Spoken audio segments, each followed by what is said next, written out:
Hello बच्चों, अपने पिछले क्लास में हम लोगों ने कूलम्बियन फोर्स से रिलेटेड चीज़ों के बारे में देखा था। हमने चार्ज के फॉर्मूले के बारे में देखा था और चार्ज से संबंधित अलग-अलग चीज़ों के बारे में देखा था। ठीक, आज की क्लास हमारी वैद्युत क्षेत्र से रिलेटेड होगी, जिसमें हम अलग-अलग चीज़ों के इलेक्ट्रिक फील्ड, अलग-अलग स्थितियों के कारण इलेक्ट्रिक फील्ड का अध्ययन करेंगे, उसका स्टडी करेंगे। जिसमें कुछ बोर्ड से रिलेटेड इंपॉर्टेंट कॉन्सेप्ट जैसे इनफाइनाइट लॉन्ग वायर का, स्फेरिकल सेल का, सॉलिड स्फीयर का और सीट का फॉर्मूला होगा। जबकि इसके साथ-साथ कॉम्पिटिटिव एग्जाम्स के लिए कुछ इंपॉर्टेंट फॉर्मूले जैसे सेमी सर्कुलर रिंग के लिए, डिस्क के लिए वैद्युत क्षेत्र का क्या सूत्र है और कैसे निकालते हैं, उसके बारे में भी थोड़ा-सा देखेंगे। क्योंकि ये रिवीजन क्लास है, इसलिए इसमें हम लोग डेरिवेशन नहीं करेंगे। डेरिवेशन के लिए आप हमारे टेलीग्राम चैनल पर जाकर के लिंक में और वहाँ से आप नोट्स उठा सकते हैं कि बोर्ड में कैसे लिखते हैं। हिंदी मीडियम में भी अवेलेबल हो जाएगा आपको और इंग्लिश मीडियम में भी अवेलेबल हो जाएगा। तो आइए स्टार्ट करते हैं वैद्युत क्षेत्र के बारे में। हम लोग जानते हैं कि किसी भी चार्ज के आसपास का वह क्षेत्र जिसमें उस चार्ज के कारण यानी उस आवेश के कारण स्थिर वैद्युत बल का अनुभव होता है, क्या कहलाता है? वैद्युत क्षेत्र कहलाता है। यानी electric field of any charge is that region in which the electrostatic force due to this charge can be experienced. Clear? अब ये इलेक्ट्रिक फील्ड, जैसे एग्जांपल के लिए मान लीजिए चार्ज है, तो इसके आसपास का कोई भी रीजन थ्री डायमेंशनल स्पेस में वह रीजन जिसमें इसके कारण किसी और चार्ज पर इलेक्ट्रोस्टैटिक फोर्स लगता है, उसे क्या कहते हैं? Electric field. यानी इसका इलेक्ट्रिक फील्ड क्या है? वह रीजन जिसमें इसकी वजह से फोर्स लगता है। ठीक है, अब कितना फोर्स लगेगा, तो उस फोर्स कितना फोर्स लगेगा उसको कहते हैं इंटेंसिटी ऑफ इलेक्ट्रिक फील्ड, जिसे हम लिखते हैं कैपिटल ई से, यानी वैद्युत क्षेत्र की तीव्रता। किसी भी बिंदु पर वैद्युत क्षेत्र की तीव्रता, मान लीजिए यहाँ पॉइंट पर है, ये पॉइंट है पी। इस पॉइंट पर हमको इलेक्ट्रिक फील्ड की इंटेंसिटी डिफाइन करनी है, यानी intensity of electric field define करनी है। तो हम कैसे डिफाइन करेंगे? Electric field at any point P is defined as the net force acting on a unit positive test charge. किस पर? यूनिट पॉजिटिव टेस्ट चार्ज पर। कब? When it is placed at that point. यानी electric field intensity क्या है? किसी बिंदु पर इलेक्ट्रिक फील्ड वैद्युत क्षेत्र की तीव्रता उस बिंदु पर स्थित एकांक धनात्मक आवेश पर लगने वाले स्थिर वैद्युत बल के बराबर होता है। ठीक है, अब देखिए, वो जो इलेक्ट्रिक फील्ड है, ये इलेक्ट्रिक फील्ड की डायरेक्शन हमेशा एक पॉजिटिव चार्ज पर लगने वाले इलेक्ट्रोस्टैटिक फोर्स के डायरेक्शन के अलोंग ही होगी। अब ध्यान रखना है कि इलेक्ट्रिक फील्ड के साथ साथ एक फॉर्मूला पूछेगा इलेक्ट्रिक फील्ड इंटेंसिटी का डेफिनेशन, और इलेक्ट्रिक फील्ड इंटेंसिटी के अलावा एक डेफिनेशन आपसे पूछा जा सकता है, इलेक्ट्रिक फील्ड लाइंस। तो इन तीनों के बारे में आपको क्लियर डेफिनेशंस पता होनी चाहिए। Electric field is that region in which the electrostatic force due to a charge can be experienced. Electric field intensity is the net force acting on a point charge, unit positive point charge, when it is placed at that particular point. जबकि electric field lines क्या है? तो electric field lines are imaginary lines which gives the direction of electric field when the tangent is drawn on those lines at any point। जैसे मान लीजिए कि ये positive charge है, इस पॉजिटिव चार्ज का इलेक्ट्रिक फील्ड लाइन ऐसे उससे दूर बाहर की ओर जाता है, सभी लोग जानते हैं। अब अगर ये बाहर की ओर जा रहा तो ये बता क्या रहा है? ये क्या बता रहा है हमको? ये बता रहा है कि अगर हम किसी भी पॉइंट पर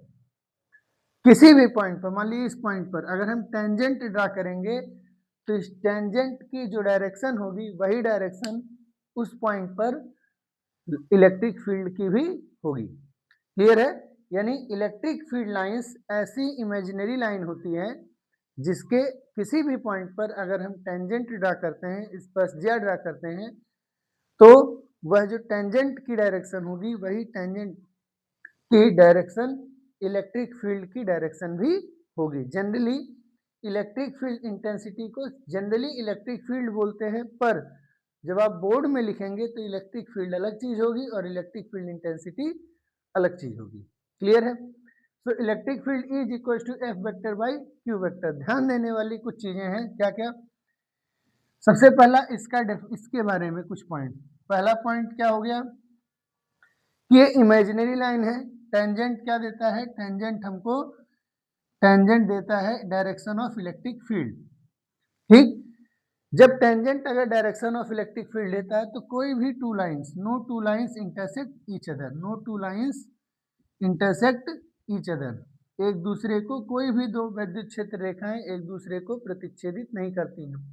बोर्ड आपसे क्वेश्चन पूछेगा कि कारण बताओ, कारण बताओ कि क्यों दो इलेक्ट्रिक फील्ड लाइन यानी वैद्युत बल रेखाएं एक दूसरे को प्रतिच्छेदित नहीं कर सकती, इंटरसेक्ट नहीं करती। ऐसा इसलिए क्योंकि अगर वो इंटरसेक्ट करती है, मान लीजिए वो इंटरसेक्ट करें, एक लाइन ये है जिसका इलेक्ट्रिक फील्ड है E1, एक लाइन ये है जिसका इलेक्ट्रिक फील्ड है E2, या मान लीजिए कि एक लाइन ये है और एक लाइन ये है, दोनों लाइनों ने एक दूसरे को इंटरसेक्ट कर दिया इस पॉइंट पर।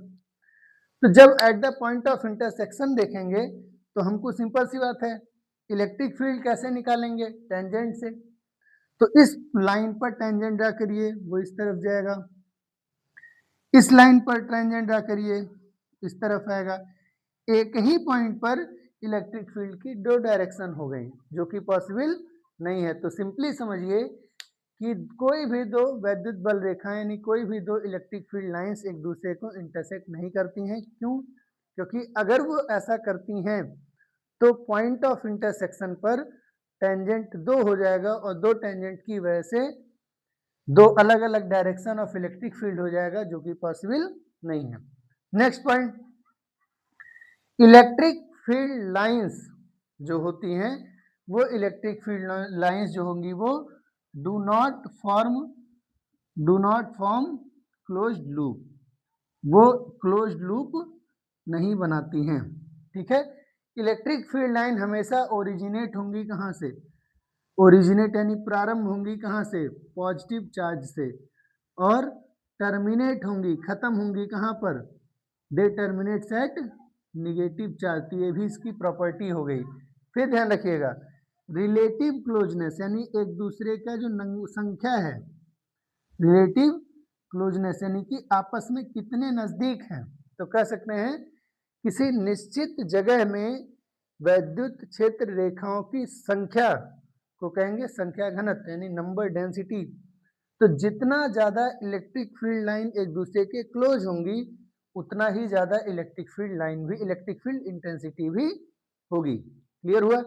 नेक्स्ट पॉइंट कि इलेक्ट्रिक फील्ड लाइंस कभी भी, ध्यान रखिएगा, इलेक्ट्रिक फील्ड लाइंस कभी भी कंडक्टर के क्या होंगी? परपेंडिकुलर होंगी। कंडक्टर के क्या होंगी? परपेंडिकुलर होंगी, यानी electric field lines are always perpendicular to the surface of conductor at every point. जैसे मान लीजिए कि ये कोई कंडक्टर है, इस पॉइंट पर अगर इलेक्ट्रिक फील्ड की डायरेक्शन देखेंगे तो वो इस नॉर्मल के अलोंग होगी, इस पॉइंट पर देखेंगे तो ये इस नॉर्मल के डायरेक्शन में होगी, इस पॉइंट पर इस डायरेक्शन नॉर्मल के, यानी किसी भी पॉइंट पर इलेक्ट्रिक फील्ड की डायरेक्शन इस हर पॉइंट के लिए नॉर्मल होगी। यानी अगर यहाँ है तो या तो अंदर या तो बाहर, यहाँ है तो या तो अंदर या तो बाहर, इस तरीके से। अब क्वेश्चन पूछेगा कि क्यों? बोर्ड आपसे पूछ सकता है कि ऐसा क्यों होता है कि इलेक्ट्रिक फील्ड लाइंस हमेशा मेटल के सरफेस के कंडक्टर के क्या होंगी, मतलब सरफेस के कंडक्टर के सरफेस के क्या होंगी? नॉर्मल होंगी। क्यों? ऐसा इसलिए कि अगर मान लो नॉर्मल नहीं है, मान लीजिए कि एक पॉइंट है, यहाँ इलेक्ट्रिक फील्ड नॉर्मल नहीं है, कुछ इस तरीके से है। अगर ऐसा हुआ तो इस इलेक्ट्रिक फील्ड की दो कंपोनेंट्स हो जाएंगे, एक अलोंग द सरफेस और एक normal to the surface. Clear हुआ? बात समझ में आई? अगर नॉर्मल नहीं हुआ तो अलोंग द सरफेस और नॉर्मल टू द सरफेस दो कंपोनेंट होंगे। क्योंकि कंडक्टर है तो फ्री इलेक्ट्रॉन होंगे, फ्री इलेक्ट्रॉन होंगे तो नॉर्मल वाले कंपोनेंट्स की वजह से तो कोई दिक्कत नहीं होगी, लेकिन जो अलोंग द टेंजेंट है उस कंपोनेंट की वजह से चार्ज पर क्या लगेगा? इलेक्ट्रिक फील्ड, इलेक्ट्रिक फोर्स लगेगा, जिससे चार्ज मूव करेगा, और तब तक मूव करेगा जब तक कि ये फोर्स जीरो नहीं हो जाता, और ये फोर्स जीरो तब होगा जब इलेक्ट्रिक फील्ड नॉर्मल डायरेक्शन में होगी। इसी तरीके से कुछ और प्रॉपर्टीज है, जैसे कि electric field lines have a tendency to contract lengthwise एक दूसरे के क्या करती हैं, कॉन्ट्रैक्ट करती हैं, और लेंथ के परपेंडिकुलर डायरेक्शन में क्या करती हैं, एक्सपेंड करती हैं। तो लेंथ के अलोंग कॉन्टैक्ट करती हैं, ये बताता है force of attraction between two point charges, two opposite charges, जबकि लेंथ के पर नॉर्मल डायरेक्शन में वो क्या करती हैं, इलोंगेट करती हैं, एक्सपेंड करती हैं, जो बताता है हमको फोर्स ऑफ रिपल्सन। जैसे एक पॉजिटिव चार्ज और एक निगेटिव चार्ज के बीच में जो फोर्स ऑफ अट्रैक्शन होगा वो इस तरीके से इलेक्ट्रिक फील्ड लाइंस होंगी।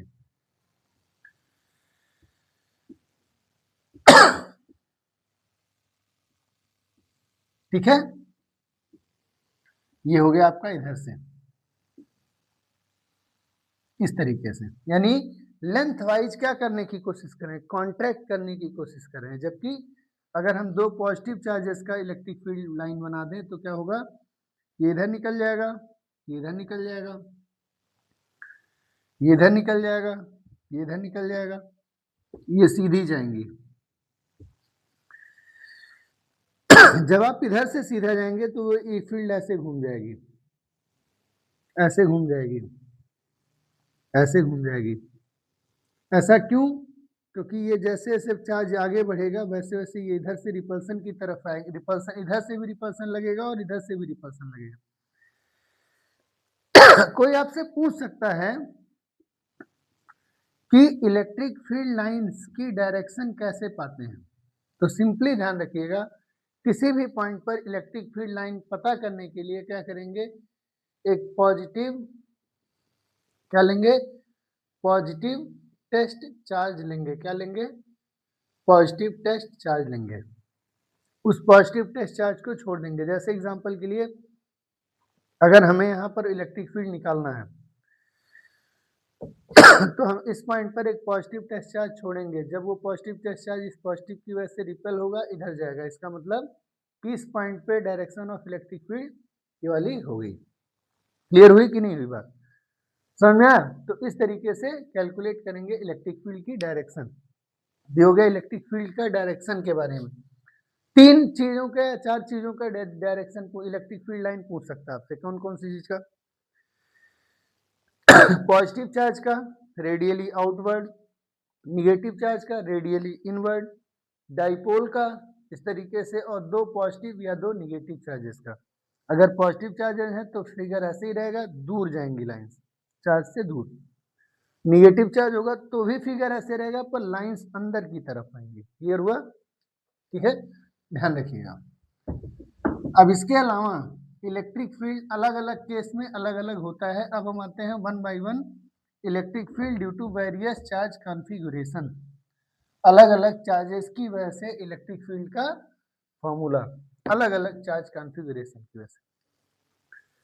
तो हम आते हैं, लिखते हैं electric field intensity, electric field intensity यानी वैद्युत क्षेत्र की तीव्रता ड्यू टू किसकी किसकी वजह से। तो सबसे पहले है पॉइंट चार्ज, सबसे पहले है किसका, पॉइंट चार्ज का। मान लीजिए पॉइंट चार्ज है कैपिटल क्यू, इस पॉइंट चार्ज की वजह से किसी भी पॉइंट पर इलेक्ट्रिक फील्ड, मान लीजिए यहाँ पॉइंट है पॉइंट पी, और क्यू और पॉइंट पी के बीच का डिस्टेंस है स्मॉल आर, ठीक।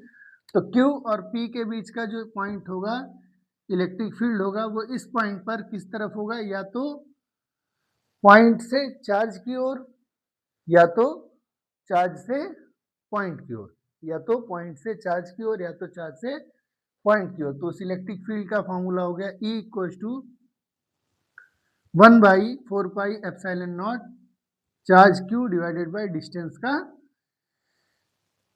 स्क्वायर। डायरेक्शन दो पॉसिबल है, तो जो डायरेक्शन होगी वो इसी लाइन के अलॉन्ग होगी, हम इसे आर कैप लिख सकते हैं। अब आर कैप क्या है, यूनिट वेक्टर, क्या है, यूनिट वेक्टर, किसके बीच का, बिटवीन चार्ज एंड पॉइंट। अब डायरेक्शन कैसे होगा तो ध्यान रखिएगा, चार्ज से पॉइंट की तरफ होगा, किसके केस में, यानी बाहर जा रहा, जैसे हम बनाए हैं, ठीक है, किसके केस में, पॉजिटिव चार्ज के केस में। और पॉइंट से चार्ज की तरफ आएगा, किसके केस में, निगेटिव चार्ज के केस में। कैसे, मान लिया अगर एक निगेटिव चार्ज है कैपिटल Q, और इस चार्ज की वजह से किसी पॉइंट पर इलेक्ट्रिक फील्ड निकालना है, पॉइंट P, इन दोनों के बीच का डिस्टेंस है R, तो इलेक्ट्रिक फील्ड की डायरेक्शन कैसे होगी, इस तरफ, यानी डायरेक्शन वही रहेगी along the line joining the charges, लेकिन डायरेक्शन किस तरफ होगी, इस बार इनवर्ट्स होगी। क्लियर है? तो electric field at any point due to a point charge is given by 1/4 pi epsilon naught q by r square and it will be along the line joining the point to the center of charge। Clear हो गया ये बात समझ में? Point charge के लिए clear है। Point charge के हेल्प से हमारे पास दो इंपॉर्टेंट डेरिवेशंस हैं, और वो दोनों इंपॉर्टेंट डेरिवेशंस हैं किसके लिए, डाइपोल के लिए। तो सेकंड केस हो गया हमारा due to electric dipole, due to electric dipole. अब सबसे पहले कि व्हाट इज इलेक्ट्रिक डाइपोल, तो it is a system of two equal and opposite charges separated by small distance. एक हो गया -q और एक हो गया +q, equal minus, plus minus equal distances पर दो आवेश हैं, दो चार्ज हैं, इन दोनों के बीच का डिस्टेंस मान लीजिए कितना हुआ, 2l हुआ। दोनों चार्जेस के बीच का डिस्टेंस कितना लिए, 2l लिए। ये हो गया dipole. Electric dipole is a system of two equal and opposite charges separated by small distance. हर डाइपोल का एक इलेक्ट्रिक डाइपोल मोमेंट होगा, और वो इलेक्ट्रिक डाइपोल मोमेंट होता है P equals to charge into इनके बीच की डिस्टेंस, चार्ज और उनके बीच का डिस्टेंस, और इसकी डायरेक्शन होगी हमेशा from negative charge to positive charge. किस तरफ, निगेटिव टू पॉजिटिव, यानी P वेक्टर की डायरेक्शन हुई negative charge to positive charge. अब इलेक्ट्रिक डाइपोल क्लियर है। इलेक्ट्रिक डाइपोल का ऐसा यूनिट कूलम और लेंथ का मीटर। एक इलेक्ट्रिक डाइपोल दो पॉइंट्स का सिस्टम है, दो पॉइंट चार्ज का क्या है, सिस्टम है। अब अगर ये दो पॉइंट चार्ज का सिस्टम है, तो दो पॉइंट चार्ज का इलेक्ट्रिक फील्ड निकाल के उसका सुपरपोजिशन प्रिंसिपल लगा देंगे। तो दो केसेस में इसका इलेक्ट्रिक फील्ड का डायरेक्शन आपसे पूछ सकता, मतलब वैल्यू पूछ सकता है। पहला एक्सियल कंडीशन में, किस कंडीशन में, एक्सियल यानी कि अक्षीय स्थिति में। किसी भी चीज के डेरिवेशन के लिए आप हमारे टेलीग्राम चैनल पर जा करके नोट उठा सकते हैं, नोट्स प्राप्त कर सकते हैं, मैसेज करेंगे आपको तुरंत मिल जाएगा। ठीक है, टेलीग्राम चैनल का लिंक आपको इसी वीडियो के सब्सक्रिप्शन डिस्क्रिप्शन बॉक्स में मिल जाएगा। अब देखिए मान लीजिए एक चार्ज है -q, तो एक चार्ज है +q, ठीक, और इसका सेंटर हो गया O, सेंटर हो गया O।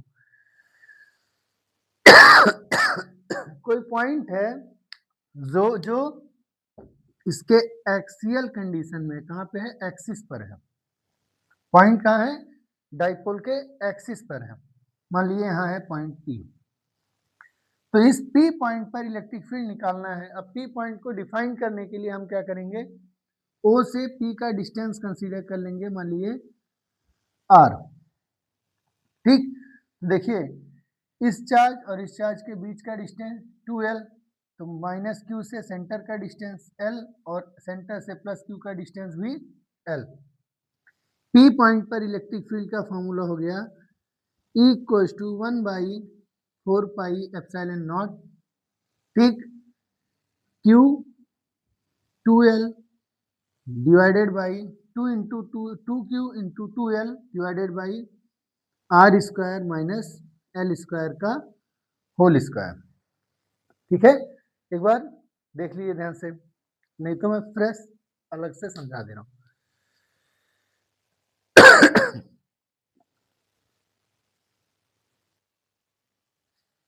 ठीक है, तो देखिए इतनी बात क्लियर है?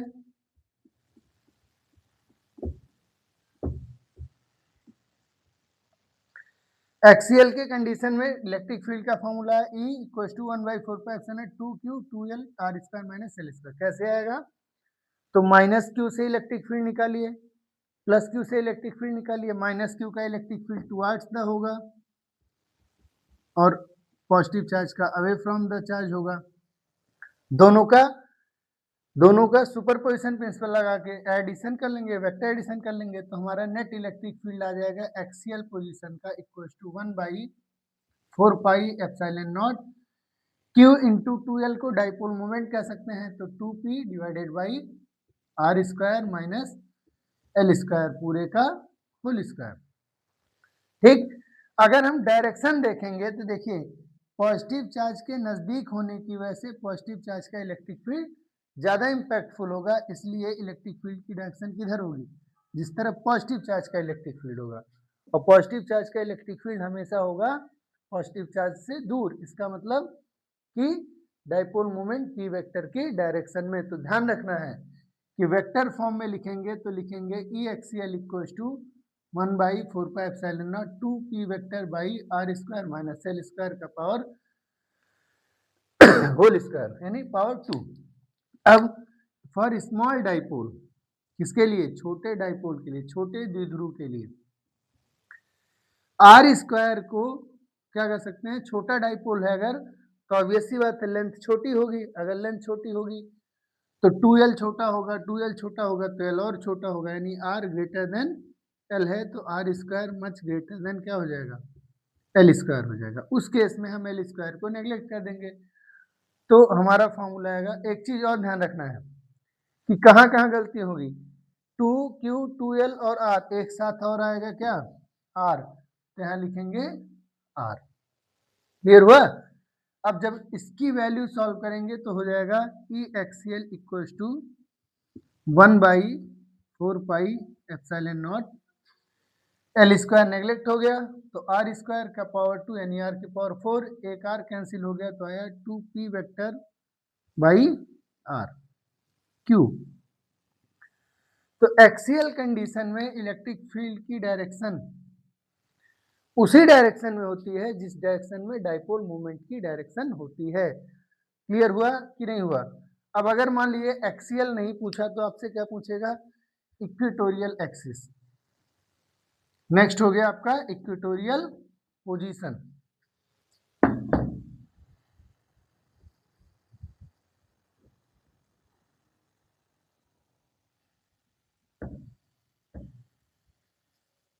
नेक्स्ट हो गया आपका इक्वेटोरियल पोजीशन। तो इक्वेटोरियल पोजीशन, इक्वेटोरियल पोजीशन जिसको हम हिंदी में कहते हैं निरक्षीय स्थिति, निरक्षीय स्थिति। इसको tan बीटा या tan बी भी बोल सकते हैं। ठीक है, तो मान लीजिए एक चार्ज है -Q, एक चार्ज है +Q, उनका सेंटर हुआ O। इक्वेटोरियल एक्सिस क्या होगी? इस सेंट्रल लाइन से passing perpendicular to the axis to the dipole, यानी डाइपोल जैसे ये डाइपोल है, डाइपोल के परपेंडिकुलर कोई भी लाइन, ठीक, जो सेंटर से पास हो रही है उसी को क्या बोलेंगे? Equatorial axis. तो मान लीजिए इस सेंटर O से कोई पॉइंट है कहाँ? R डिस्टेंस पे, तो एक इलेक्ट्रिक फील्ड इस निगेटिव चार्ज का निकलेगा जो टुवर्ड्स द आएगा, एक इलेक्ट्रिक फील्ड इस पॉजिटिव चार्ज का होगा जो away from the electric field आएगा, मतलब अवे फ्रॉम द चार्ज आएगा। इसका और इसका रिजल्टेंट निकालेंगे तो ऑब्वियस सी बात है इन दोनों का रिजल्टेंट किस तरफ होगा भाई? इधर होगा, यानी नेट इलेक्ट्रिक फील्ड की डायरेक्शन इस तरफ आ रही है, opposite to the dipole movement की डायरेक्शन। डाइपोल मूवमेंट की डायरेक्शन माइनस चार्ज से प्लस चार्ज, और इसकी वैल्यू होती है equal to 1/4πε0 p by r² plus L² का power 3/2, 1/4πε0 p r² plus L² का पावर 3/2। अब अगर हम वेक्टर फॉर्म में कर देंगे तो वेक्टर फॉर्म में हो जाएगा। और इसका फॉर्मूला देखिए, पी वेक्टर की डायरेक्शन ई वेक्टर के डायरेक्शन के अपोजिट है तो माइनस साइन। ये हो गया आपका इलेक्ट्रिक फील्ड का formula. For small dipole, again small dipole के केस में एल स्क्वायर को नेग्लेक्ट कर देंगे तो आर स्क्वायर का पावर 3/2, 2 कट जाएगा तो इलेक्ट्रिक फील्ड का फॉर्मूला आ गया -1/4 pi epsilon naught P vector divided by R cube. इस पर आपसे क्वेश्चन पूछ सकता है। तो एक्सियल या इक्वेटोरियल एक्सिस से डिराइवेशन जरूर आता है, उसकी तैयारी आपको अच्छे से करनी होगी। अगर आपको डेरिवेशन चाहिए तो आप हमारे चैनल पे जा सकते हैं, कोई दिक्कत नहीं। अब देखिए next case, electric field due to infinite line charge. किसकी वजह से? इनफाइनाइट लीनियर चार्ज की वजह से। इनफाइनाइट लीनियर चार्ज की वजह से। इससे पहले हम आपको एक छोटा सा कॉन्सेप्ट बताना चाहेंगे जिसे कहते हैं चार्ज डिस्ट्रीब्यूशन। चार्ज डिस्ट्रीब्यूशन होता क्या है? जब हम किसी भी चीज को चार्ज देंगे तो कैसे देंगे? या तो उससे इलेक्ट्रॉन निकालेंगे या तो उसको इलेक्ट्रॉन एक्सेस में देंगे।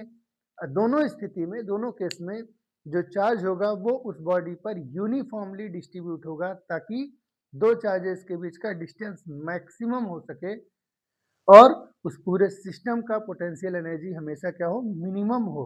तो मिनिमम पोटेंशियल एनर्जी करने के लिए कोई भी बॉडी अपने चार्ज को यूनिफॉर्मली डिस्ट्रीब्यूट कर लेती है और ऐसा 3 तरीके का चार्ज डिस्ट्रीब्यूशन हो सकता है।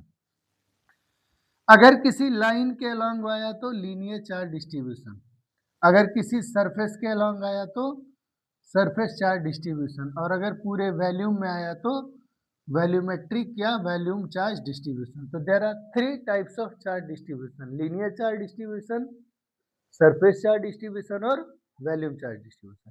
लीनियर चार्ज डिस्ट्रीब्यूशन किस में आएगा? लाइन के अलोंग, जैसे लंबा तार हो गया, कोई छड़ हो गया पतला, ठीक है, इन सब पर। सरफेस चार्ज डेंसिटी आएगा किसी 2 डायमेंशनल बॉडी या 3 डायमेंशनल बॉडी के सरफेस पे, जैसे आप मान लीजिए कि प्लेट हो गया, सीट ऑफ पेपर हो गया, या सीट हो गया किसी चीज का, चद्दर हो गया कोई, या किसी कंडक्टर का सरफेस हो गया, इस पर कैसा चार्ज आएगा? सरफेस चार्ज डेंसिटी आएगा। और वॉल्यूम चार्ज डेंसिटी हो गया पूरी बॉडी पर, जैसे मान लीजिए प्लास्टिक का पेन है तो अगर इस पर चार्ज देंगे तो वह चार्ज पूरे वॉल्यूम में डिस्ट्रीब्यूट रहेगा। लीनियर चार्ज पर जो डेंसिटी आती है उसे कहते हैं linear charge density. Charge per unit length is called linear charge density. Charge distributed over a unit length is called a linear charge density, यानी रेखीय आवेश घनत्व। किसे डिफाइन करेंगे? तो ध्यान रखिएगा, एकांक लंबाई पर वितरित आवेश को रेखीय आवेश घनत्व कहते हैं, यानी charge distributed on a unit length is called a linear charge density generated by lambda. Similarly, the charge distributed over a unit surface area is called as surface charge density, और उसके लिए फॉर्मूला हो गया, symbol हो गया sigma equal to Q by S. Similarly अगर charge volume पर distribute है, पूरे आयतन पर डिस्ट्रीब्यूट है, तो आएगा सरफेस चार्ज डेंसिटी नहीं, क्या? Volumetric charge density, that is given by charge per unit volume. Charge per unit volume, 3 तरीके का चार्ज डिस्ट्रीब्यूशन होता है, linear charge density, surface charge density और वॉल्यूम चार्ज डेंसिटी। जो इंपॉर्टेंट पॉइंट है वो ध्यान रखना है कि किसी भी कंडक्टर के केस में, किसके केस में? कंडक्टर के केस में, यानी चालक के केस में, अगर कंडक्टर लीनियर है तब तो लीनियर चार्ज डेंसिटी आएगा, प्रॉब्लम ही नहीं है। लेकिन अगर वो 2 डायमेंशनल है तो सरफेस चार्ज डेंसिटी आएगा, उसमें भी कोई दिक्कत नहीं है। लेकिन अगर कंडक्टर 3 डायमेंशनल बॉडी है, जैसे ये सिलेंडर हो गया, स्फीयर हो गया, सॉलिड स्फीयर हो गया, ऐसा कोई चीज, ठीक, उस केस में जो अगर कंडक्टर का मटेरियल है, बॉडी किसका है? कंडक्टर का, लोहे का, तांबे का, सिल्वर का, चांदी का, मतलब गोल्ड का, इन सब चीजों का, या किसी भी मेटल का या इवन ग्रेफाइट का चालक है ना, उस केस में जो चार्ज डेंसिटी आएगी वो हमेशा कौन सी आएगी? सरफेस चार्ज डेंसिटी यानी पृष्ठीय आवेश घनत्व आएगा। अगर नॉन कंडक्टर है यानी कि अचालक है, क्या है? अचालक, तो जो चार्ज डेंसिटी आएगी वो कौन सी आएगी? वॉल्यूम यानी कि आयतनिक चार्ज डेंसिटी आएगी, यानी कि रो का फॉर्मूला लगेगा। बस ये पॉइंट ध्यान देना है।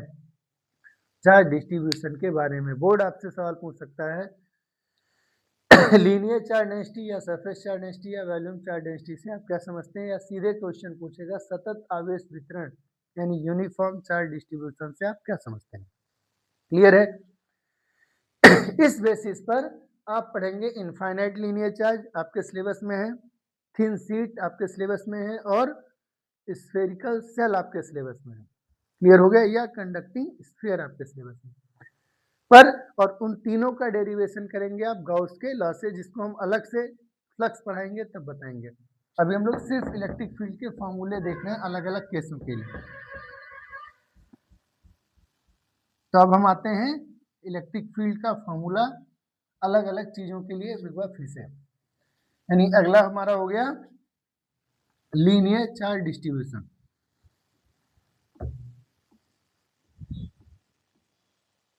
ठीक है, तो देखिए पहला इनफाइनाइट लाइन, इनफाइनाइट या पहला नहीं हो गया, पता नहीं कौन सा पॉइंट, इनफाइनाइट लाइन या लीनियर चार्ज है।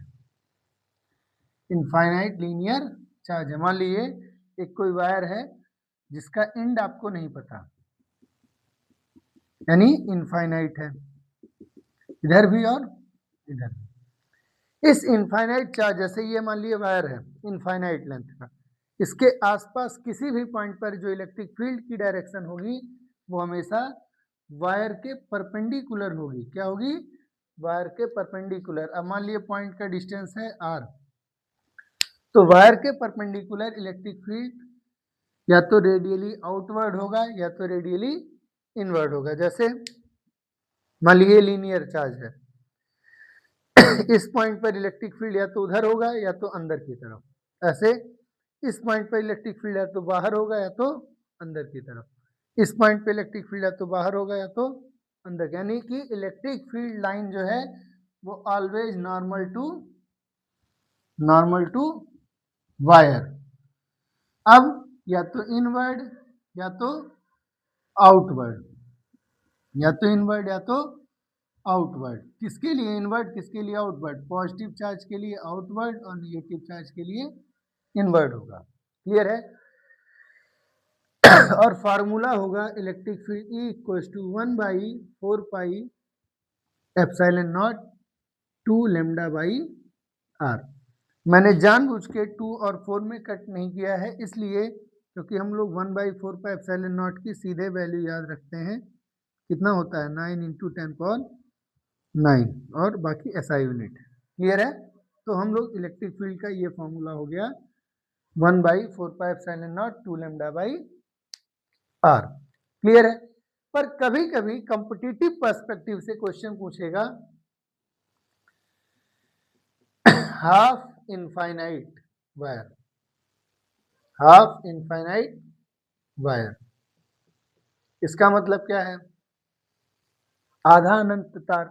जैसे मान लीजिए कोई तार है, इनफाइनाइट तार है, जिसका एक सिरा ऊपर इनफाइनाइट है, एक सिरा ऊपर क्या है? इनफाइनाइट है, और हमको इलेक्ट्रिक फील्ड निकालना है इस पॉइंट पर जो r डिस्टेंस पर है। पॉइंट कहाँ है? P।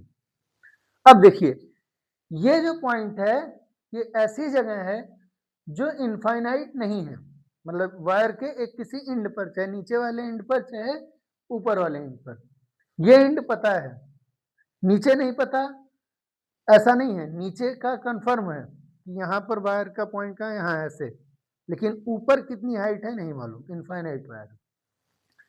ऐसे पॉइंट पर जब इलेक्ट्रिक फील्ड निकालेंगे तो इलेक्ट्रिक फील्ड की दो डायरेक्शन पॉसिबल होगी। कौन कौन सी? ध्यान रखिए, किसी भी हिस्से से, मान लीजिए इस हिस्से से निकालना है तो ऑब्वियस सी बात है इसके वजह से जो इलेक्ट्रिक फील्ड आएगी वो कुछ इस डायरेक्शन में आएगी। इस इलेक्ट्रिक फील्ड के दो कंपोनेंट्स रहेंगे, एक इधर और एक इधर, यानी इलेक्ट्रिक फील्ड के दो कंपोनेंट्स होंगे, एक अलोंग एक्स एक्सिस और एक along Y axis. Along X axis wire से दूर जा रहा है, जबकि अलोंग वाई एक्सिस नीचे की तरफ जा रहा है। तो दो डायरेक्शन ऑफ इलेक्ट्रिक फील्ड हो गया। एक्स एक्सिस के अलोंग इलेक्ट्रिक फील्ड आएगा 1/4πε0 लैम्डा बाई आर, ठीक है। जबकि वाई एक्सिस के अलोंग इलेक्ट्रिक फील्ड की वैल्यू आएगी 1/4πε0 लैम्डा बाई आर, लेकिन डायरेक्शन कैसा है, निगेटिव। एक अंतर है, क्या अंतर है, यहाँ 2 लैम्डा था, यहाँ लैम्डा है। ऐसा इसलिए क्योंकि ये ऊपर नीचे दोनों तरफ से सिमेट्रिक था, जबकि ये एक ही तरफ की वैल्यू है, ठीक है। और इन दोनों का नेट इलेक्ट्रिक फील्ड निकालेंगे, तो नेट इलेक्ट्रिक फील्ड का फॉर्मूला हो गया 1/4πε0। कैसे निकालेंगे, इस एक्स और ई वाई का वेक्टर सम करेंगे। तो जब वेक्टर सम करेंगे तो फॉर्मूला क्या आएगा, E net equals to 1/4πε0 lambda by R under root 2, ठीक है। क्यों, इसका स्क्वायर करेंगे प्लस इसका स्क्वायर करेंगे, ऐड करेंगे तो इक्वल है, 2 टाइम्स से आएगा, रूट 2 बाहर चला जाएगा, बाकी सब सेम। तो 1/4πε0 lambda by R under root 2, या कह सकते हैं under root 2 lambda by R, यानी इसी के जैसा फॉर्मूला है, बस एक अंतर है, यहाँ 2 है, यहाँ रूट 2 है। क्लियर हो गया, इसका स्क्रीनशॉट ले लीजिए।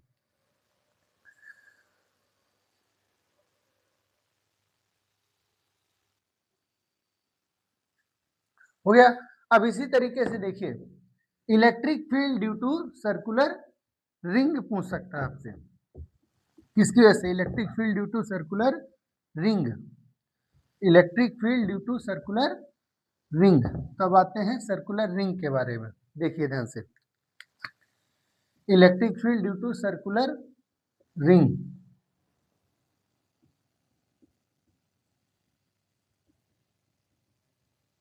वलय कहते हैं, वृत्ताकार वलय। अब मान लीजिए इलेक्ट्रिक ये वायर है, सर्कुलर रिंग है, इस पर यूनिफॉर्मली डिस्ट्रीब्यूटेड चार्ज है, इस पर यूनिफॉर्मली डिस्ट्रीब्यूटेड क्या है, चार्ज है। तो अगर हम सेंटर पर इलेक्ट्रिक फील्ड निकालें तो इस हिस्से का इलेक्ट्रिक फील्ड इधर जाएगा, उसके अपोजिट इस हिस्से का इलेक्ट्रिक फील्ड बाहर जाएगा। यानी कोई भी दो सिमेट्रिक पॉइंट्स के जो परपेंडिकुलर मतलब डायमेट्रिकली अपोजिट पॉइंट्स हैं, उनका इलेक्ट्रिक फील्ड एक दूसरे को क्या करेगा, कैंसिल करेगा। तो सबसे पहली बात कि एट सेंटर इलेक्ट्रिक फील्ड कितना होगा, at centre electric field will be equal to 0। क्यों, सिमेट्रिक है,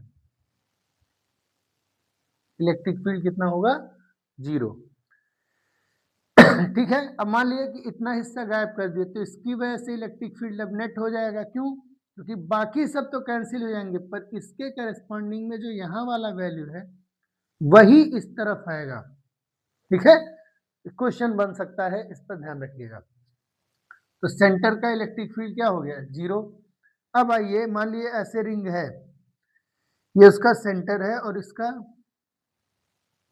एक पॉइंट है एक्सिस पे जिसकी डिस्टेंस है r फ्रॉम द सेंटर। तो इस पॉइंट पर इलेक्ट्रिक फील्ड कितनी होगी, मतलब रिंग का प्लेन ऐसे है, रिंग के प्लेन से परपेंडिकुलर एक्सिस होगा, उस एक्सिस के किसी पॉइंट पर इलेक्ट्रिक फील्ड। तो electric field eight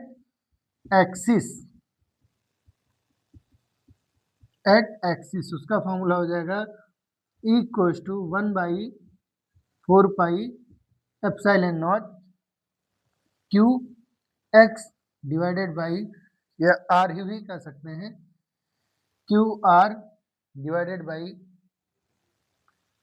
capital R square plus small R square पूरे का पावर 3/2, जहां स्मॉल आर सेंटर से पॉइंट की डिस्टेंस है, जबकि कैपिटल आर इसका खुद का रेडियस है। कैपिटल आर क्या है, खुद का रेडियस है। क्लियर हुआ। डायरेक्शन कैसे निकालोगे, तो direction of electric field will be away from the normal. किधर होगा, अवे मतलब अलोंग द एक्सिस, किधर होगा, अलोंग द एक्सिस। अब दो ऑप्शन है, या तो टुवर्ड्स होगा या तो अवे होगा। टुवर्ड्स होगा अगर निगेटिव चार्ज हो, और अवे होगा जब पॉजिटिव चार्ज, यानी टुवर्ड्स द सेंटर होगा किस केस में, और अवे फ्रॉम सेंटर होगा किस केस में। ठीक है, टुवर्ड्स द सेंटर होगा जब चार्ज कैसा हो, निगेटिव हो, क्योंकि वो अट्रैक्ट करेगा, और पॉजिटिव चार्ज के केस में अवे होगा, यानी अगर ये पॉजिटिव है तो अवे, और अगर निगेटिव है तो टुवर्ड्स। क्लियर हो गया, दो पॉइंट समझ में आया। अब नेक्स्ट देखिए, थर्ड केस, अगर हाफ रिंग हो, कैसा हो, हाफ रिंग हो, तब मान लीजिए एक हाफ रिंग है, मतलब कंप्लीट रिंग बनाए,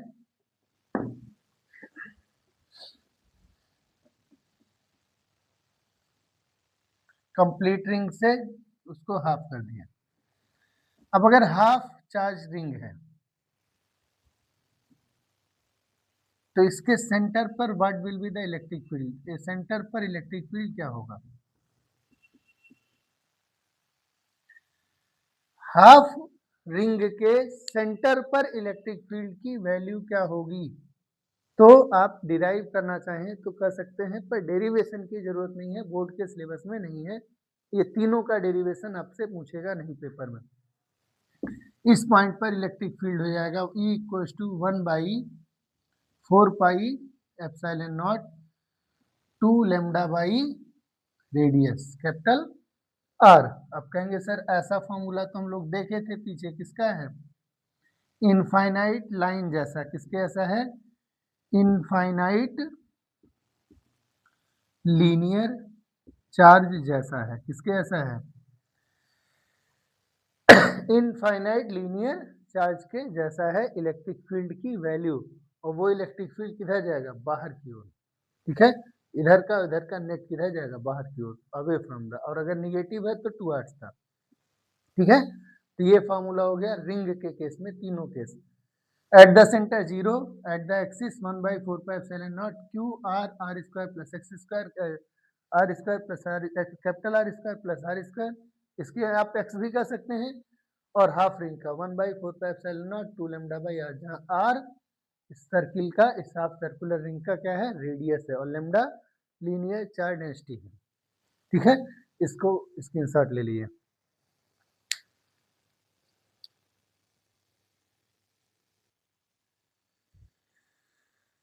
हो गया। अब इसी के जैसा अगर एक क्वेश्चन और बन सकता है, वो ये है कि अगर मान लीजिए सर्कुलर रिंग की जगह पे क्या दिया हो, सर्कुलर डिस्क दिया हो, क्या दिया हो, सर्कुलर रिंग की जगह यानी वलय की जगह क्या दिया हो, डिस्क दिया हो। तो मान लीजिए सर्कुलर डिस्क का फॉर्मूला चाहिए, डिस्क को हिंदी में कहेंगे चकती, वृत्ताकार चकती, यानी कि कुछ इस तरीके से जैसे सिक्का होता है, कॉइन होता है, तो उसमें जो चार्ज होगा वो सरफेस चार्ज डेंसिटी आएगा, यूनिफॉर्मली डिस्ट्रीब्यूटेड चार्ज आएगा। क्लियर है, और जब सरफेस चार्ज डेंसिटी आएगी तो सरफेस चार्ज डेंसिटी यूनिफॉर्म होगी, और उस यूनिफॉर्म सरफेस चार्ज डेंसिटी की वैल्यू आएगी सिग्मा, जो कैसे निकालेंगे, total charge capital Q divided by इसका एरिया। रिंग है, सॉरी डिस्क है, पतला डिस्क है, थिन डिस्क है, तो एक ही सरफेस कंसीडर होगा, उसकी वैल्यू आएगी पाई कैपिटल आर स्क्वायर। ये आ गया क्या, सरफेस चार्ज डेंसिटी। अगेन इसके सेंटर पर इलेक्ट्रिक फील्ड की वैल्यू 0 होगी, लेकिन इसके एक्सिस पर, यानी रिंग अगर डिस्क ऐसा है तो डिस्क के एक्सिस पर, यहाँ सेंटर से स्मॉल आर डिस्टेंस पर what will be the electric field, इस पॉइंट पर, जबकि ये सरफेस ये कैसा है, यूनिफॉर्मली चार्ज है, उस केस में इलेक्ट्रिक फील्ड की वैल्यू क्या होगी, तो ध्यान रखिएगा, electric field equals to sigma by 2 epsilon naught, sigma by 2 epsilon naught R divided by, sorry 1 minus R divided by under root capital R square plus small R square. Units ध्यान देंगे तो कोई दिक्कत नहीं होगी। Capital R square plus capital R small R square. Capital R square radius है और small R square centre से उस पॉइंट की डिस्टेंस है। यहाँ भी स्मॉल आर ही है तो स्मॉल आर और इसकी यूनिटलेस रहेगा। एक में से कोई unitless quantity unitless sigma by 2 epsilon naught. Sigma by 2 epsilon not याद करना आपके लिए दिक्कत नहीं होनी चाहिए, क्योंकि ये इनफाइनाइट थिन शीट का फॉर्मूला है इलेक्ट्रिक फील्ड का।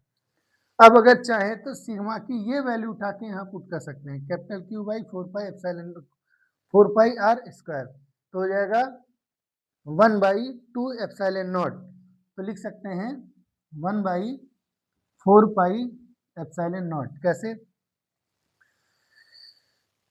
2 पहले से है, 4 कर दिया है, पाई आ ही जाएगा, तो इसको लिखेंगे ऊपर 2q divided by capital R square, बाकी सब कुछ सेम है। 1 minus small R divided by capital R square plus small R square. ये हो जाएगा आपका इलेक्ट्रिक फील्ड। अब again electric field away from the surface भी हो सकता है, टूवर्ड्स द सरफेस भी हो सकता है। कब अवे होगा, कब टूवर्ड्स होगा? अगर निगेटिव चार्ज है तो अवे टूवर्ड्स, और अगर पॉजिटिव चार्ज है तो अवे। क्लियर है? अगर निगेटिव चार्ज है तो टुवर्ड्स द सरफेस, और अगर ये निगेटिव चार्ज की जगह पॉजिटिव चार्ज है तो अवे फ्रॉम द सरफेस, और इसकी डायरेक्शन अलोंग द एक्सिस ही होगी। क्लियर है? तो इसका भी स्क्रीनशॉट ले लिए।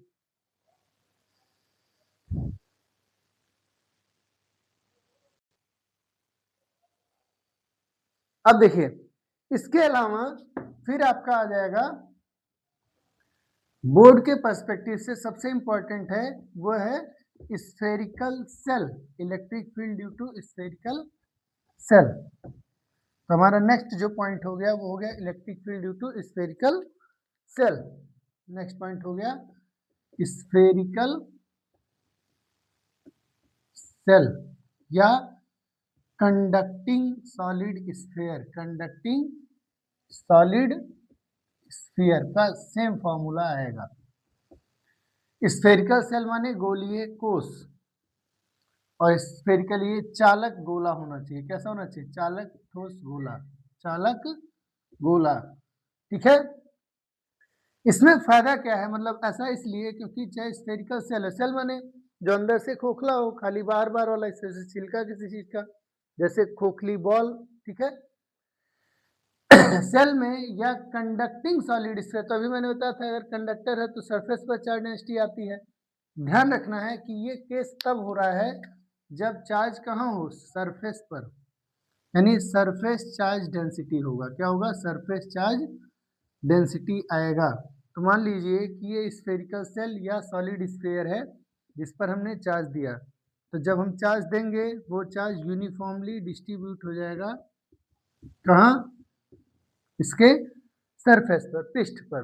अब मान लीजिए चार्ज दिए कैपिटल क्यू, स्फीयर है या स्फेरिकल शेप का है, तो इसका सरफेस एरिया कितना होगा? 4 पाई रेडियस का स्क्वायर। मान लिए रेडियस कितना है? Capital R. तो सरफेस चार्ज डेंसिटी आया sigma. Sigma equal to total charge divided by total surface area, यानी 4 पाई आर स्क्वायर। क्लियर है? अब जब हम इलेक्ट्रिक फील्ड निकालते हैं तो निकालते कैसे हैं? गाउस के लॉ से। एक पॉइंट बाहर लेते हैं, एक बार सरफेस पर, एक बार अंदर। अगर पॉइंट बाहर लेंगे तो स्फेरिकल सरफेस जो गॉसियन सरफेस है वो पूरे चार्ज को कवर करेगा। अगर अंदर लेंगे तो गॉसियन सरफेस के अंदर कोई भी चार्ज प्रेजेंट नहीं होगा। तो सबसे पहले electric field inside, electric field inside. Inside का इलेक्ट्रिक फील्ड 0 होगा, क्योंकि अगर मान लीजिए यहाँ पॉइंट लिए तो जो गॉसियन सरफेस लेंगे उस गॉसियन सरफेस के अंदर कोई भी चार्ज प्रेजेंट नहीं है, इसलिए कोई इलेक्ट्रिक फील्ड भी प्रेजेंट नहीं होगी। तो इलेक्ट्रिक फील्ड इनसाइड का फॉर्मूला आया 0। कब? जब small R is greater than capital R, sorry small R is less than capital R है। जहाँ स्मॉल आर क्या है? सेंटर से उस पॉइंट का डिस्टेंस, सेंटर से उस पॉइंट का डिस्टेंस जिस पॉइंट पर इलेक्ट्रिक फील्ड निकालना है। तो अगर पॉइंट अंदर है तो इलेक्ट्रिक फील्ड की वैल्यू क्या होगी? 0। अगर पॉइंट सरफेस पर है, अगर पॉइंट कहाँ है, सरफेस पे, तो फॉर्मूला हो जाएगा 1/4πε0 capital Q by capital R square. ये किस केस में, जब कैपिटल R और स्मॉल r बराबर है, यानी पॉइंट कहाँ है, सरफेस पे। और उसके बाद अगर सरफेस के बाहर है पॉइंट, तो इलेक्ट्रिक फील्ड का फॉर्मूला हो जाएगा 1/4πε0 capital Q divided by centre से उस पॉइंट का डिस्टेंस, यानी स्मॉल r स्क्वायर। ठीक है, ये फॉर्मूला आपके लिए इंपॉर्टेंस का है ज्यादा। ये ठीक वैसा है जैसे कि पॉइंट चार्ज, यानी कि सारा चार्ज कहाँ इकट्ठा है। ये ऐसे लग रहा है इलेक्ट्रिक फील्ड जैसे एक पॉइंट चार्ज का है। इसका मतलब कि अगर हमारा पॉइंट बॉडी के बाहर है, एक्सटर्नल पॉइंट्स पर, तो हम मान सकते हैं कि सारा चार्ज इसके सेंटर पर सिचुएटेड है। इसका बेसिक मतलब हुआ कि बाहर के किसी भी पॉइंट्स के लिए हम मान सकते हैं कि सारा का सारा चार्ज कहाँ इकट्ठा है, सेंटर पे। इस चीज को कहते हैं सेल थियरी। क्या कहते हैं, सेल थियरी। जैसे एग्जांपल के लिए ग्रेविटेशनल फोर्स में भी करते हैं हम लोग, कि अगर मान लीजिए कि बॉडी बहुत ऊपर है, तो हम मान सकते हैं कि सारा मास कहाँ है, सेंटर पर है, जिसको हम सेंटर ऑफ मास का कंसेप्ट उठाते हैं। ठीक है, तो ध्यान रखिएगा कि अगर बॉडी यानी अगर पॉइंट पूरे सेल के बाहर है, तो उसके लिए हम मान सकते हैं कि सारा का सारा चार्ज कहाँ है, एट द सेंटर, और फिर वो पॉइंट चार्ज के जैसा बिहेव होगा। तो E external equals to 1/4πε0 Q by R square. अगर हम चाहें तो Q की जगह ये फॉर्मूला उठा के पुट कर सकते हैं। ठीक, तो इसका ग्राफ पूछेगा आपसे पेपर में कि बताओ स्मॉल r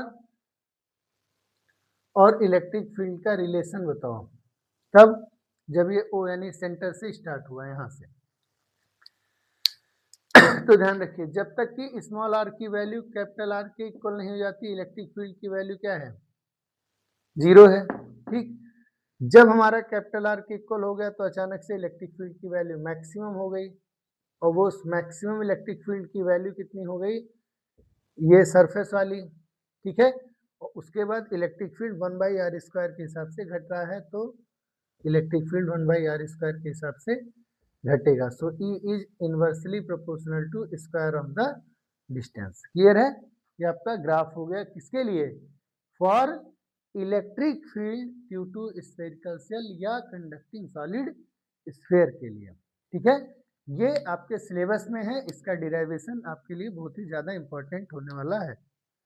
इसका डिराइवेशन आपको हमारे चैनल पे मिल जाएगा, टेलीग्राम चैनल पे।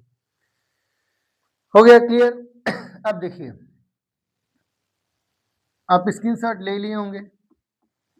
अगर मान लीजिए यही स्फेरिकल सेल ना हो करके कोई सॉलिड स्फीयर हो, तो सॉलिड स्फीयर दो हो सकता है, कंडक्टिंग या नॉन कंडक्टिंग। अगर कंडक्टिंग है तो सेम फिगर होगा, सेम फार्मूला होगा, सब कुछ सेम रहेगा, क्योंकि सरफेस चार्ज डेंसिटी आती है। पर अगर नॉन कंडक्टिंग सरफेस है, अगर क्या है, नॉन कंडक्टिंग है, कैसा है, नॉन कंडक्टिंग सॉलिड स्फीयर है, नॉन कंडक्टिंग सॉलिड स्फीयर है, इसका मतलब हुआ अचालक गोला है। कैसा है, अचालक गोला है। जैसे रबड़ का हो गया, प्लास्टिक का हो गया, कागज का कोई गोला हो गया, किसी चीज का गोला जो कि अचालक पदार्थ से बना है। उस केस में क्या होगा कि जब हम चार्ज देंगे, तो वो चार्ज उसके पूरे वॉल्यूम पर यूनिफॉर्मली डिस्ट्रीब्यूटेड होगा। क्या होगा, पूरे वॉल्यूम पर यूनिफॉर्मली डिस्ट्रीब्यूटेड हो जाएगा। अगर पूरे वॉल्यूम पर है, तो अब इस केस में कौन सा डिस्ट्रीब्यूशन हुआ, वॉल्यूमेट्रिक सरफेस चार्ज डिस्ट्रीब्यूशन। इस केस में वॉल्यूमेट्रिक चार्ज डेंसिटी आएगा। क्या आएगा, वॉल्यूमेट्रिक चार्ज डेंसिटी, यानी कि आयतनिक पृष्ठ आयतनिक आवेश घनत्व आएगा, जिसे हम रो से डिनोट करते हैं। रो बराबर हो जाएगा कुल चार्ज डिवाइडेड बाई आयतन, यानी वॉल्यूम। एक स्फीयर का volume 4/3 pi capital R cube.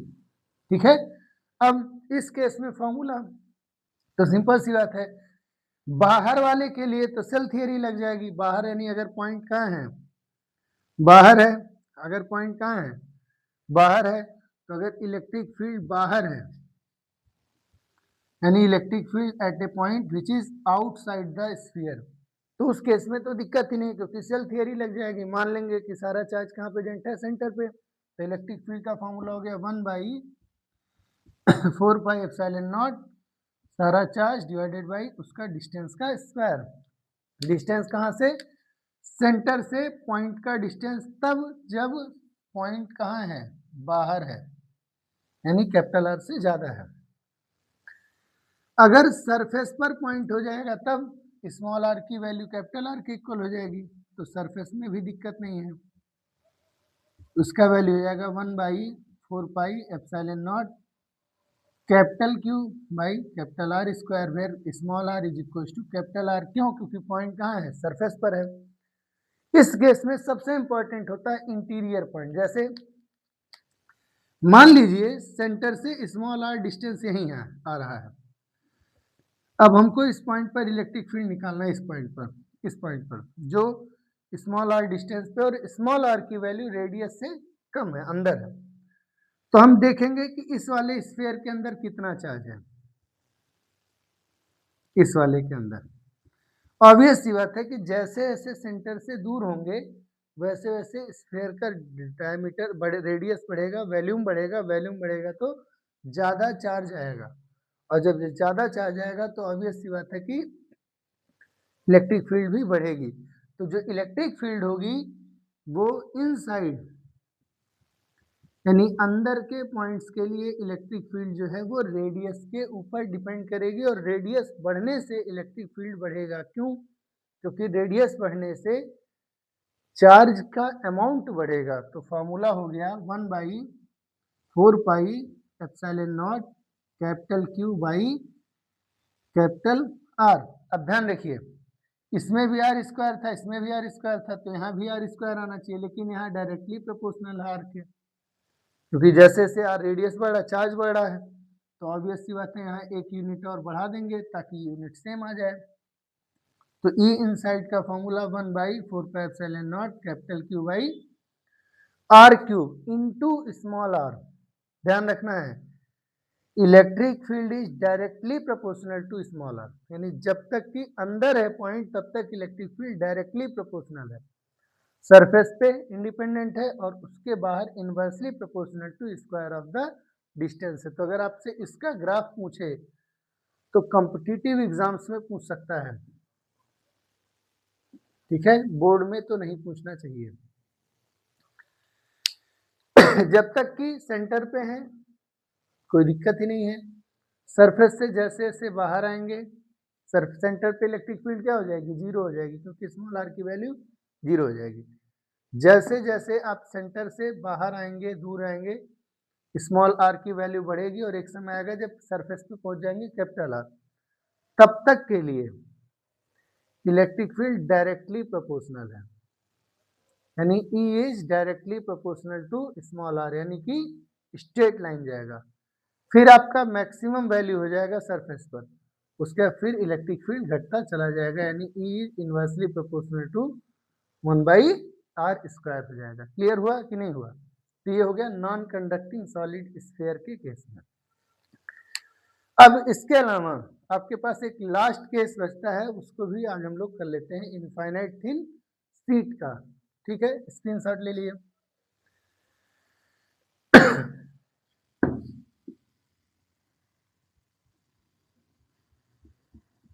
अब लास्ट केस है इनफाइनाइट थिन शीट का।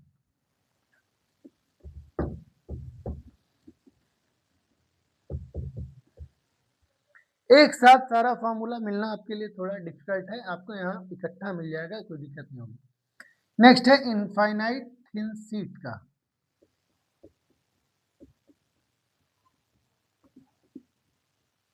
इनफाइनाइट थिन शीट यानी अनंत विस्तार का समतल चादर, पतला चादर। पतला चादर माने एक ही सरफेस कंसीडर होगा। तो मान लीजिए कि ये सरफेस ले लिए, इस पर सरफेस चार्ज डेंसिटी दे दी है, तो ऑब्वियसली कौन सा डेंसिटी आएगा, सरफेस चार्ज डेंसिटी आएगा। तो इसके सरफेस से किसी भी डिस्टेंस पर इलेक्ट्रिक फील्ड की वैल्यू कैलकुलेट करने के लिए हमें एक गॉसियन सरफेस लेना होगा, और वो गॉसियन सरफेस हम या तो सिलिंड्रिकल लेंगे या तो रेक्टेंगुलर लेंगे। तो हम लोग जनरली लेते हैं सिलिंड्रिकल, ठीक है, जिसमें ये वाला सरफेस हमारा कंडक्ट करेगा, मतलब इसी में चार्ज होगा, बाकी इधर तो इधर, मतलब अगर ऐसे सरफेस है तो इस तरीके से इधर और इधर का पॉइंट हो गया ये वाला। अब सिंपल सी बात है कि कर्व्ड सरफेस से तो इलेक्ट्रिक फील्ड पास नहीं होगा, खाली पास होगा इस बेस से और इस बेस से। तो टोटल इलेक्ट्रिक फील्ड जब निकालेंगे तो इलेक्ट्रिक फील्ड की वैल्यू आएगी sigma by 2 epsilon naught, sigma by 2 epsilon not. तो क्योंकि इलेक्ट्रिक फील्ड वेक्टर क्वांटिटी है, उसकी जो डायरेक्शन होगी नॉर्मल टू द सरफेस होगी, क्या होगी, नॉर्मल टू द सरफेस होगी। उसको रिप्रेजेंट करने के लिए हम एन कैप लगा लेते हैं। तो इलेक्ट्रिक फील्ड का फॉर्मूला आया sigma by 2 epsilon not an cap. ध्यान रखना है कि जो इलेक्ट्रिक फील्ड है वो स्मॉल आर पर डिपेंडेंट ही नहीं है, यानी इट इज इंडिपेंडेंट ऑफ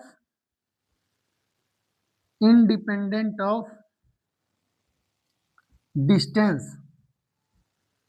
इसका क्या मतलब है, इसका मतलब है कि जो इलेक्ट्रिक फील्ड इस पॉइंट पर है वही इलेक्ट्रिक फील्ड इस पॉइंट पर है, वही इलेक्ट्रिक फील्ड इस पॉइंट पर है, बशर्ते कि जो पॉइंट है वो सीट के एजेस पर ना हो, क्योंकि सीट कैसा होना चाहिए, इनफाइनाइट होना चाहिए। क्लियर हुआ। अब मान लिए दो सीट हुआ, तो दो सीट के केस में देखिए, मान लीजिए एक सीट ये है एक सीट ये है, इस पर सरफेस चार्ज डेंसिटी आया सिग्मा 1, इस पर आया सिग्मा 2।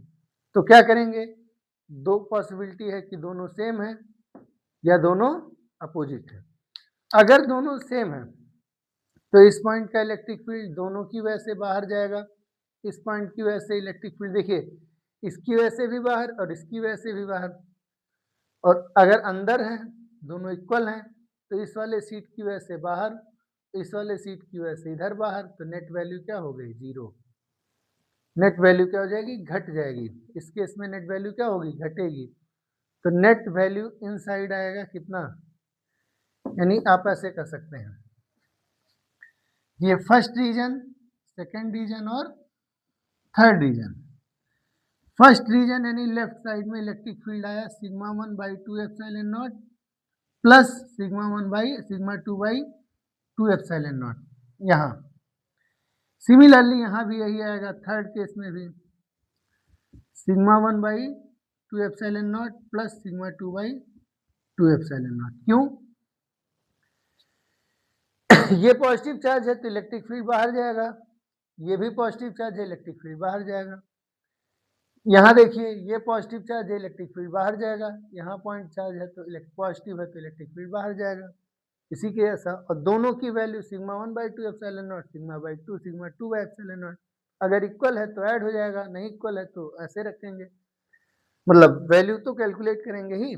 सिग्मा 1 और सिग्मा 2 अगर इक्वल है तो सिग्मा सिग्मा करके 2 sigma by 2 epsilon naught 2 2 cancel हो जाएगा। और थर्ड केस इंपॉर्टेंट है, सेकंड वाले यानी बीच में electric field between the plates, तो हो जाएगा sigma 1 by 2 epsilon not minus sigma 2 by 2 epsilon not, जो ज्यादा होगा उसके हिसाब से इम्पैक्टफुल होगा। ठीक है, क्लियर हुआ। अब अगर मान लीजिए एक पॉजिटिव और एक निगेटिव हो तो इस तरफ भी जीरो होगा उस तरफ भी जीरो होगा और बीच में नेट वैल्यू आएगी, दोनों ऐड होके। ठीक है, तो यहाँ तक आपका अलग अलग केस से रिलेटेड इलेक्ट्रिक फील्ड का फॉर्मूला था। आज की क्लास यहीं पे कंप्लीट होती है। ठीक है, थैंक यू।